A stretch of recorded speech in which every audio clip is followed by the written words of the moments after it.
əziz həmkarlar, ümumi sınaq altı izah. Biri uyğunluğu pozur. Stasionar, fərdi, evdə, sərbəst. Bunlar təhsil alma formasıdır. İnformal təhsil formasıdır. Deməli, oldu yebəndi. Rollu oyunlar, simulyasiyalar etmək, praktik məşğələlər vermək Qaniyə görə aiddir. Ümumilikcə, praktik məşğələ verirsinizsə, öyrətdiyiniz bilik və bacarığı tətbiq elətdirirsiniz. Deməli, bilik və bacarığın tətbiqi. Sizə 2 kompüter təqdim edilib. Onları müqayisə edin və ən keyfiyyətlisinin hansı olduğunu bildirin. Ən vacib olduğunu, ən keyfiyyətli olduğunu, uyğun olanı uyğun olmayandan, bunları biri-birindən ayırırıqsa, üzrü sayın, bu olur təhlil etmə mərhələsi.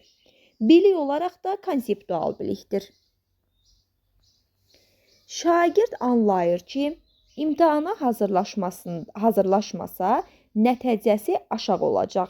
Ümumilikcə, məntiqi əlaqə qura bilirsə, anlaya bilirsə, bu formal əməlidir.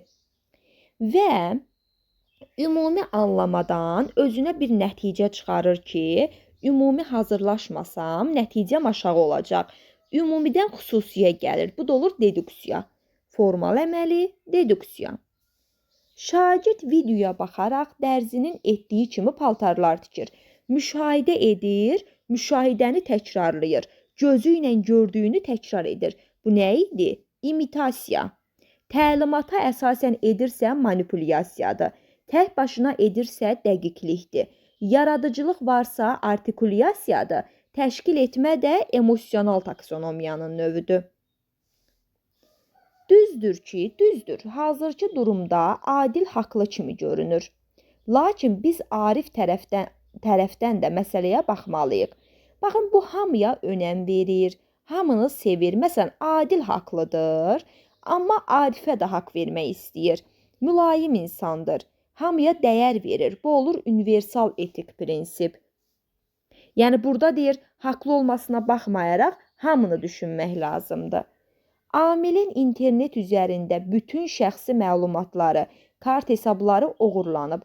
İnternet üzərində şəxsi məlumat, kart hesabları oğurlanıbsa, bu kiberbullyingdir.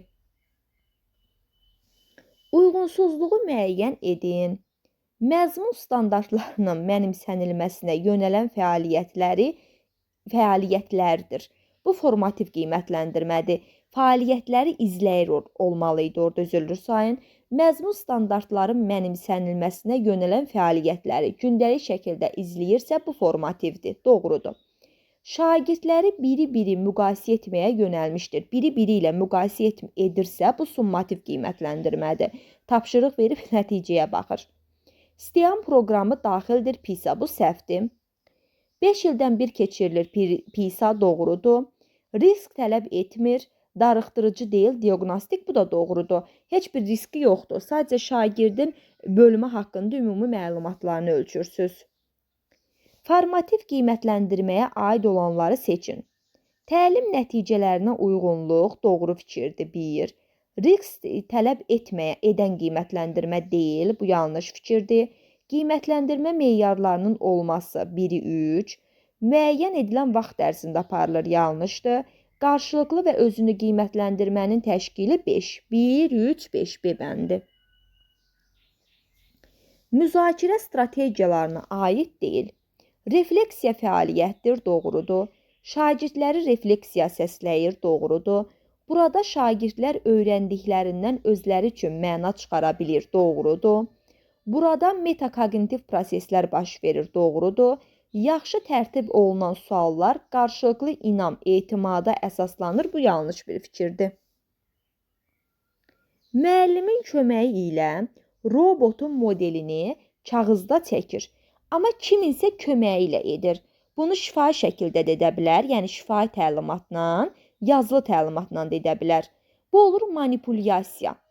Və köməyi ilə hazırladığı robotun modelini kağızda çəkirsə, bir proses var, bir icra var. Bu da olur tətbiq etmə mərhələsi. Manipulyasiya, tətbiq. Müəllim yönümlü yanaşmaya aid olmayan xüsusiyyətlər.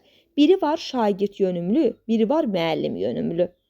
Burada müəllim şagirdlərin nə öyrəndiklərinə və nə bacardıqlarına köklənir. Bu şagird yönümlüdür. Ön planda şagirddir. İnformasiyanın hansı dərinlikdə öyrənilməsi şagirdlərin fəaliyyətləri əsasında müəyyənləşir. Bu da şagird yönümlüdür. 1-2.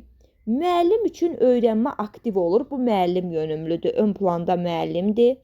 Müəllim dərsdə şagirdin nə öyrəndiyinə, hansı biliyi əldə edəcəyinə köklənir. Bu da müəllim yönümlüdür. Ön plan müəllimdir. Qiymətləndirmə şagirdin inkişafını izləyir. Bu şagird yönümlüdür. 1, 2, 5. Optimal öyrənmə üçün həm fiziki, həm də psixoloji elementlərin olması şərtdir. Fiziki amil, sinifdə quruluşun və maddi texniki təlimatın olması əsas şərtdir. Diferensial təlimin bəhs edilən komponentini müəyyən edin. Bu qiymətləndirmə mühitidir. Optimal öyrənmə, qiymətləndirmə mühiti. Uyğunluğu müəyyən edin, edək. Şagirdlərin artıq mövcud olan biliklərini aktivləşdirmək üçün istifadə olunur. Bu klaster üsuludur.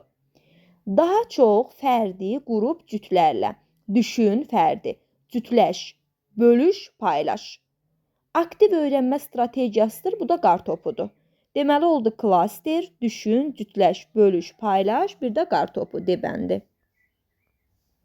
Düzgün olan fikirləri müəyyən edin, edəyin.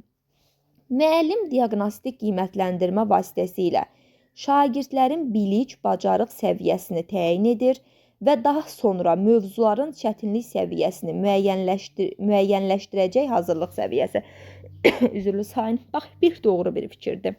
Yəni, müəllim diaqnostik qiymətləndirmə aparıb şagirdin bilik və bacarıq səviyyəsini öyrənir. Kateqoriyalar fərqləndirmək klassifikasiya adlanır. Bu da doğru bir fikirdir. Təlimin sonuna qədər şagirdə yol göstərir. Diferensiallaşma yanlışdır. Yalnız təlim müddətini əhatə edir. Diferensiallaşma yanlışdır. Deməli, düzgün olan fikir 1, 2 A bəndi. Yalnız təlim mühiti yox, təlim mühitinin bir hissəsini əhatə edir. Nə sona qədər aparılmır, nə yalnız təlim mühitini əhatə etmir, bir hissəsidir. Düzgün formalaşdırılan təlim nəticəsini müəyyənləşdirin. Şagirdlərə dir dəyərləri aşlayır. Kim? Müəllim. Tarixi abidələrin əhəmiyyətini bilir. Müzakirə zamanı öz fikirlərini əsaslandırır. Kim? Şagird. Burada olur C bəndi. Şagirdlərə düsturdan istifadə qaydalarını öyrədir müəllim. Birinci Dünya müharibəsinə aid döyüşləri tanıyır. Tanıyır, bilir kimi sözlər istifadə olunmur. Burada oldu C bəndi.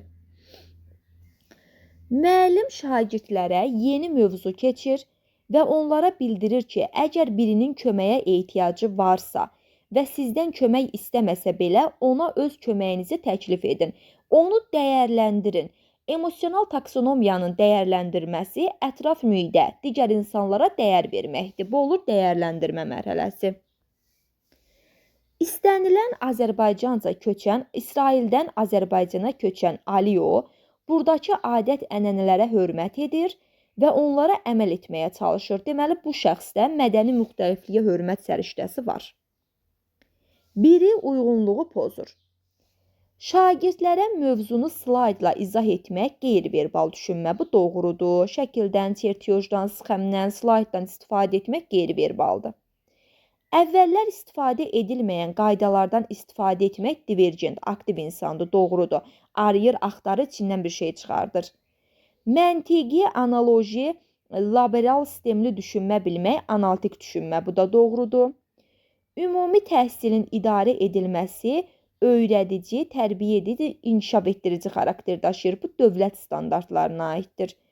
Hesabatlıq vəzifə məsuliyyəti adlandırılır. Bu da doğrudur. Deməli, burada oldu D bəndi uyğunluğu pozan. Ramilə müəllim şagirdlərə ünsiyyətdə həddindən artıq kobud olur. Onların soruşduğu suallara düzgün reaksiya vermir. Kobuddur. Deməli, mədəni davranışı yoxdur. Düzgün reaksiya vermir. Deməli, şagirddə sağlam psixoloji sinif otağı yaratmır. Dəstəkləyici mühiti pozur C bəndi.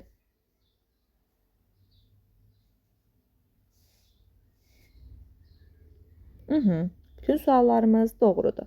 Uğurlar hər birinizə.